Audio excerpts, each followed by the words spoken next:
Hello everyone, this Prabha Singh. आज हम इस वीडियो में आधुनिक और प्राचीन कालीन स्वरों के बारे में डिस्कस करेंगे, जो आपके एग्जाम के लिए यूपीएससी नेट एग्जाम के लिए बहुत ही इंपॉर्टेंट होने वाले हैं। तो हम स्टार्ट करते हैं। सबसे पहला क्वेश्चन हमारा आता है, आधुनिक कालीन षड्ज जो है वो कौन सी श्रुति पर है? आधुनिक कालीन षड्ज जो है वो कौन सी श्रुति पर है? तो इसका आंसर है प्रथम श्रुति पर। तिव्रा जो है श्रुति का नाम, उस पर आधुनिक कालीन षड्ज है, जबकि प्राचीन कालीन जो षड्ज है वो चौथी श्रुति पर है। ठीक है। दूसरा क्वेश्चन हमारा आता है, इनमें से कोमल रे आधुनिक कालीन कौन सी श्रुति पर है? तो आप बताइए, कोमल रे जो है आधुनिक कालीन वो कौन सी श्रुति पर है? अगर आपको इनका सीक्वेंस पता है तो आप आराम से कर सकते हो उसको याद। छंदोवती, दयावती, मंदा या क्रोधा पे। तो बताइए आप। तो इसका आंसर जो होगा वो होगा मंदा। कोमल रे आधुनिक कालीन जो है वो मंदा पर है। ठीक है, ये गलती से दयावती क्लिक हो गया, सॉरी। अगला क्वेश्चन हमारा आता है कि इनमें से प्राचीन कालीन षड्ज जो है वो कौन सी श्रुति पर स्थापित किया गया है? प्राचीन कालीन षड्ज की बात हो रही है, दयावती पे, वर्जिका पे, छंदोवती पे या प्रसारणी पे। ठीक है, बताइए। आधुनिक प्राचीन कालीन षड्ज जो है चौथी श्रुति पर है, तो चौथी श्रुति जो हमारी बनती है वो बनती है छंदोवती। ठीक है, प्राचीन कालीन जो षड्ज है वो चौथी श्रुति पर है, जो कि छंदोवती पे है। वो दूसरा क्वेश्चन प्लीज़ आप सही किए, उसका मंदा आएगा। ठीक है। अगला क्वेश्चन हमारा, आधुनिक कालीन पंचम जो है वो कौन सी श्रुति पर स्थापित किया गया है? आलापनी पे, मदंती पे, शोभिणी पे या रम्या पे? आधुनिक कालीन पंचम जो है वो कौन सी श्रुति पर स्थापित किया गया है? बताइए आप। आधुनिक कालीन पंचम जो है वो कौन सी श्रुति पर है?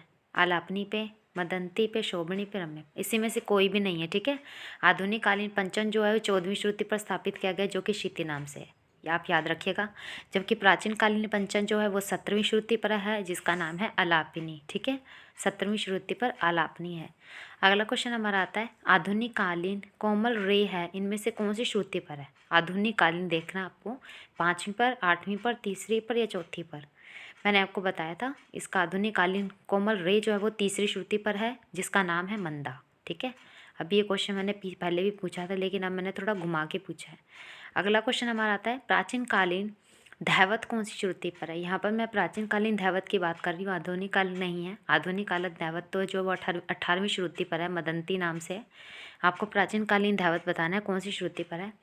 तो इसका आंसर जो आएगा वो आएगा रम्या। रम्या जो कि 20वीं श्रुति है। ठीक है, रम्या 20वीं श्रुति पर धैवत है, जबकि आधुनिक कालीन धैवत जो है वो है 18वीं श्रुति पर। अगला आता है हमारा, प्राचीन कालीन शोभिणी श्रुति का संबंध किस स्वर से है? अगर आपको इनका सीक्वेंस याद है आप आराम से बता दोगे। सोचिए किस पर है, धैवत से, कोमल धैवत से, निषाद से या पंचम से? सोचिए इसका आंसर क्या होगा।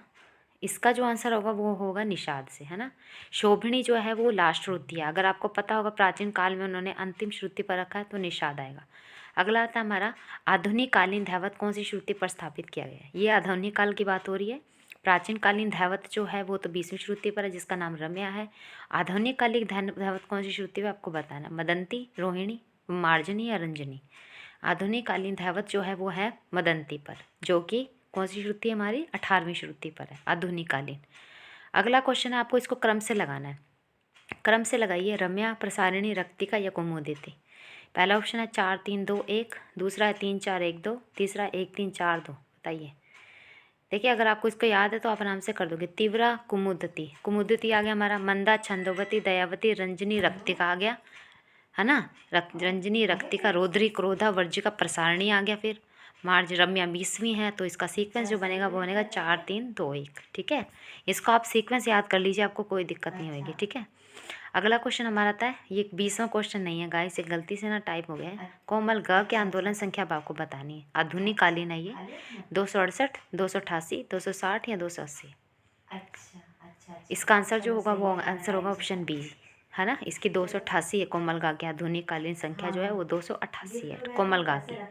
अगला क्वेश्चन हमारा आता है, तीव्र मध्यम की आंदोलन संख्या क्या है? आपको बताना है। ए 432, बी 301 सही 17/43, सी 338 सही 14/17। इसका आपको बताना है। इसका आंसर जो हमारा आएगा वो आएगा 338 सही 14/17। ठीक है, को तीव्र मध्यम की आधुनिक संख्या जो है वो ये है। ये आधुनिक कालीन है, प्राचीन कालीन थोड़ा सा अलग है। ठीक है, अब आधुनिक कालीन श्रुतियों को याद करने का गिनती से अगर आप याद करोगे तो याद हो जाएगा 1 3 5 7 8 10 11 14 15 18 20 21। यानी कि इसके अंदर कोमल स्वर भी है। 1 पे षडज हो गया, तीसरी पे कोमल रे हो गया, 5वीं पर शुद्ध रे हो गया, 7वीं पर कोमल गंधार हो गया, 8वीं पर गंधार हो गया, 10वीं पर शुद्ध मध्यम हो गया और 11वीं पर तीव्र मध्यम हो गया। ठीक है, इस तरीके से। अब अगला आता है हमारा प्राचीन कालीन गंधार कौन सी श्रुति पर है, बताइए आप। 8वीं पर, 9वीं पर, 10वीं पर, 5वीं पर। आपको पता है ये 4 3 2 4 4 3 2 4 3 2 यानी कौन सी पे हो गया, 9वीं पे। कालीन गंधार कौन सी श्रुति पर आएगा हमारा, इसका आंसर आएगा जो वो आएगा ऑप्शन बी यानी 9वीं पर। ठीक है, तो आप इसको ध्यान रखिएगा। और 9वीं श्रुति हमारी कौन सी आती है, क्रोधा आती है। अगला क्वेश्चन हमारा आता है आधुनिक। अब यह है कि आधुनिक कालीन गंधार 8वीं श्रुति पर है। ठीक है, जबकि 9वीं श्रुति पर हमारा प्राचीन कालीन गंधार है। 8वीं श्रुति पर गंधार हमारा जो बनेगा वो बनेगा रौद्री। अगला आता है आधुनिक कालीन पंचम की श्रुति पर है, संदीपनी, क्रोधा, क्षिति या उग्रा। बताइए। प्राचीन कालीन पंचम तो 17वीं श्रुति पर है जिसका नाम है आलापनी। और आधुनिक कालीन पंचम की श्रुति पर बताइए आप, संदीपनी पे, क्रोधा पे, क्षिति पे या उग्रा पे। तो आपको अगर पता है आधुनिक कालीन पंचम जो है भातखंडे का 14वीं श्रुति पर है जिसका नाम क्या है, क्षिति। ठीक है, क्योंकि उन्होंने एक भी पहली श्रुति पर षडज रखा था तो इस हिसाब से उन्होंने बनाया है। ठीक है, तो आप इसको याद रखिएगा। अगला क्वेश्चन हमारा आता है कि श्रुतियों के नाम याद कर लीजिए आपको। अगर आपको याद है, तीव्रा, कुमुदती, मंदा, छंदोवती, दयावती, रंजनी, रक्तिका, रौद्री, क्रोधा, वर्जिका, प्रसारणी, प्रीति, मार्जनी, शिक्ति, रत्ता, संदीपनी, अलापनी, मदंती, रोहिणी, रम्या, उग्रा, शोभनी। अब शोभनी है जो प्राचीन कालीन शोभनी जो है 22वीं श्रुति है ये, और इस पे निषाद रखा गया प्राचीन काल में। जबकि आधुनिक काल में इस श्रुति पर कोई भी स्वर नहीं है। ठीक है, खाली है ये श्रुति। अब तीव्रा पे, प्राचीन काल में तीव्रा पे कोई स्वर नहीं है ना। तीव्रा पे आधुनिक काल में क्या है, षडज है। मंदा पे क्या हो गया, कोमल गंधार हो गया। कोमल ऋषभ है मंदा पे, याद रखिएगा आधुनिक कालीन।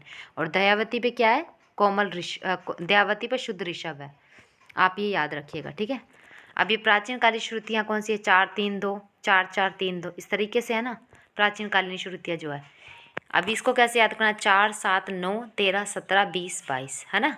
4 7 9 13 17 20 22 प्राचीन कालीन श्रुतियों के कोमल गंधार अलग तरीके से लिखा गया है, तो इसका मैं आपको अलग वीडियो में बताऊंगी। अगला क्वेश्चन हमारा आता है पंचम की आंदोलन संख्या कितनी है। अगला क्वेश्चन हमारा आता है कि पंचम की आंदोलन संख्या बतानी है आपको कितनी है। 300 है, 280 है, 270 है या 360 है, बताइए आप। पंचम की आंदोलन संख्या इनमें से क्या है, तो इसकी 360 है ना। पंचम की आधुनिक ये भातखंडे जी का थोड़ा सा डिफरेंस है। भातखंडे जी ने 405 माना है यानी दैवत को, और वैसे 400 आता है दैवत पे। अब ये अगला क्वेश्चन आ गया, आधुनिक कालीन रक्ता का संबंध किस स्वर से है। रक्ता बताइए, रक्ता कौन सी श्रुति है, पहले तो आप ये सोचिए कौन सी श्रुति है रक्ता। रक्ता कौन सी श्रुति है, रक्ता अगर आपको श्रुति पता है तो 15वीं श्रुति है ना। तो इस पे कौन सा स्वर है, कोमल धैवत है, याद रखना। 15वीं श्रुति पर कोमल धैवत है।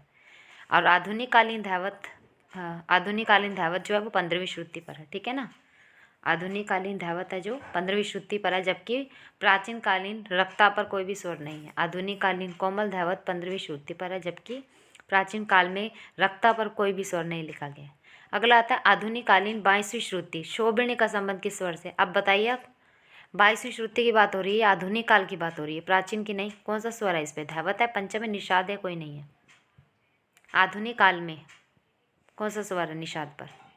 तो अगर आपको मैंने अभी पहले बताया था कि प्राचीन काल में 22वीं श्रुति पर निषाद था, जबकि आधुनिक काल में 22वीं श्रुति पर कोई भी स्वर नहीं है ना। कोई भी स्वर इस श्रुति पर नहीं रखा गया है, तो कोई नहीं आएगा। अब आधुनिक कालीन संख्या जो है वो क्या है, सा पे 240, 270, 301, गा की और माँ की 320, पा की 360, धा की 405, नी की 452, सही 4/43। ये आधुनिक काल के। ठीक है, प्राचीन काल में ऐसा नहीं है। प्राचीन काल में 240, 270, 300, 320, 360, 400 ऐसे करके है। ठीक है, और कोमल स्वर की आप देख लो कैसे है।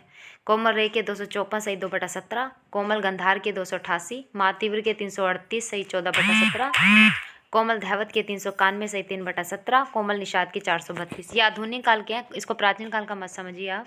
ठीक है, thank you so much for watching my video. I hope कि आपको ये वीडियो पसंद आई होगी और इससे आपको बहुत कुछ सीखने को मिला है।